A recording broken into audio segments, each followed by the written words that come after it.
Atleta Master. Atleta Master é um tópico importante, é um tópico cada vez mais comum, porque quando eu falo em Atleta Master, poxa, então é só para atleta. Não. E quando eu falo em Atleta Master, primeiro eu penso nisso aqui, né? Eu penso no seu João, que está com 73 anos de idade e ele é um atleta. Ele deixa de ser um atleta. Então, isso é um Atleta Master. Isso também é um Atleta Master. Kelly Slater com 53 anos de idade. Isso é um Atleta Master. Que com 50 anos de idade, ele venceu um campeonato em ondas relativamente grandes de relevância de atletas de 17 e 18 anos de idade. Isso é um super atleta master.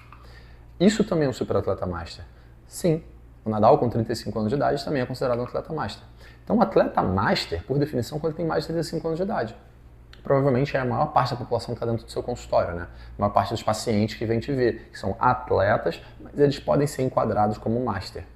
Então, isso é um ponto muito importante. Quando eu paro para ver a incidência de morte súbita em atletas master, ou pessoas acima de 35 anos de idade, a incidência aumenta muito. E aí, olha só, durante o exercício e fora do exercício. Tanto nos dois cenários, a gente tem uma incidência muito maior no atleta master. Lembra que a gente viu? A principal etiologia é a doença arterial coronariana. Então, isso é um ponto muito importante para ser levado em consideração.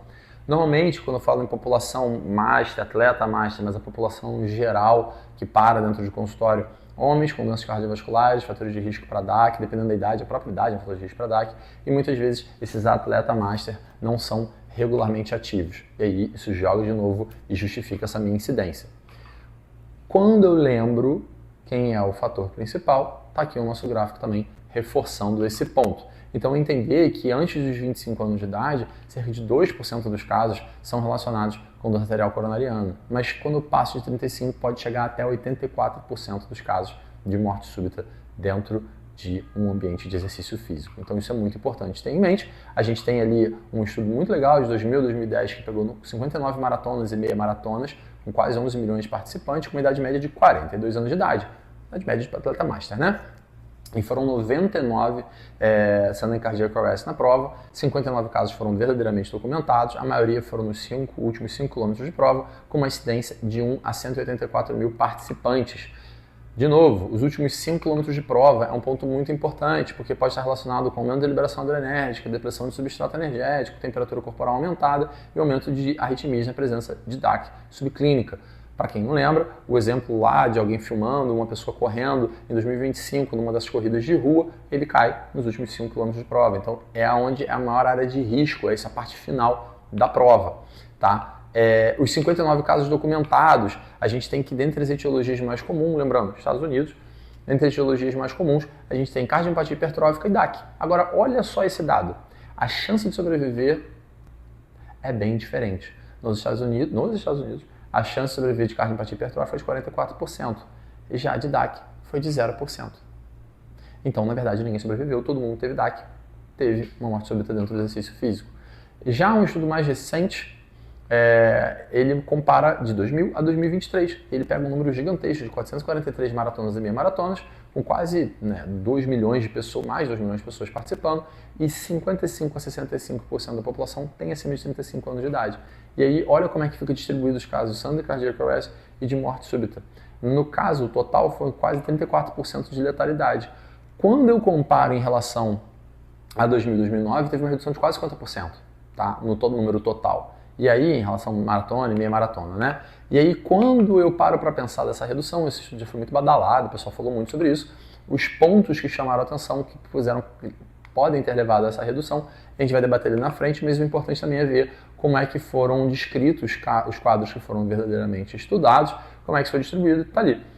Número 1 é DAC, né? Tanto dos sobreviventes, número 1 foi DAC, e um dos principais casos, né, o terceiro maior quadro que levou a uma questão de morte súbita, né, foi o DAC também, sendo que o mais comum, mais letal de todos, foi uma morte arrítmica súbita não explicada. Também não ajudou muita coisa, né? Então, quem teve mais óbitos foi essa morte arrítmica súbita não explicada. A cardiomiopatia hipertrófica, ela foi considerada mais letal, né? Porque tem mais pessoas que morreram do que pessoas que sobreviveram, mas a mais comum acabou sendo doença arterial coronariana, então isso é um ponto que chama muita atenção pra gente. O heat stroke também foi tão letal quanto o miocardiopatia hipertrófica, né? Um pouquinho mais. Então também é um ponto importante quando a gente pensa na população que vai participar disso daí, seja em paciente consultório, seja vai responder em prova, então é importante entender a relevância do heat stroke, né? Que é uma questão de aquecimento.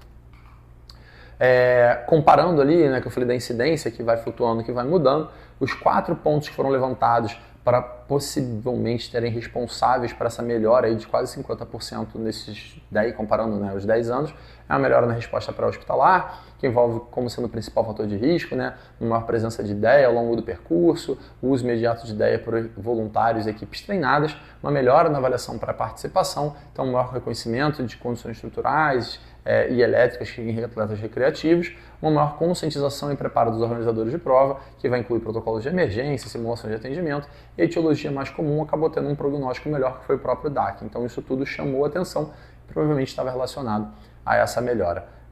Então, em relação a DAC, né, descrevendo aí também, o principal mecanismo acredita ter sido um mismatch de oferta-demanda e não placas que tiveram ruptura. Então isso levou ali a uma maior chance de sobrevida das pessoas que tiveram aí a etiologia mais comum.